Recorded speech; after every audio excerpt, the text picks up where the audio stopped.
So karon day mga bay ato na i-break in si Cookie mga bay no. Kinakuha na muna ko ang iyang papel o ang plaka mga bay. Mo ning akong padagaan og layo-layo di si Cookie no. Kay para maanad pud puhon ba og ako na ni gamito pa masahero. Ana raman na og natingadi mo kinsa na si Cookie mga bay mao din niya akong motor nga bag-o no. Ako ni siya gipanganlan og Cookie kay ganahan ra gud ko. So bali padung di ko ani siya simala mga bay no. Kinisaad mo ko mga bay nga og makuha na ko ang papel ni Cookie bay. Isad to ginawa siya i-break in sa simala no. Kay para makapanagkot pud ta ba. Salamat pud sa mga grasyang ni abot ba og sa mga umabotay pa nga grasya no. Kay para makaingon pud ang Ginoo ba nga ibutan na mo din yung bata ako ni duga nga grasya bi. Ana raman na. So bali suluray diri ko ani mga bay no. Wa na lang ko na og mga kauban ani mga bay kay maiko ko sa mga kauban ba kay ako ra mong dagan ani bay is 40 50 ra or usahay maabot pud 60 pero di na gid molapas og 60 pataas no kay mao mo gyud dunggan mga bay nga once kuno mag break in kag motor nga kanang brand new ba is dili kuno nimo siya pakalitan no og padagan og kusog ba imo ra kuno siyang hinahinayo no kay para dili siya mabigla ba.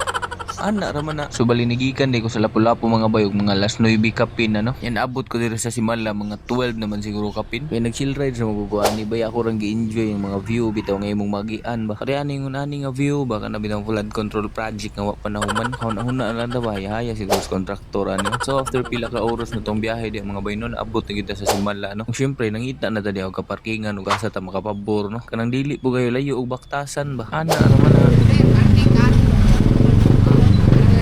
Painter na, ulit yung Taurus mo na kinadulo ng kinadulaan ng parkingan. Leader! Libre, oh! Kaya ang kalimutan ka? Yo! Ayan eh! Puro na lang naman.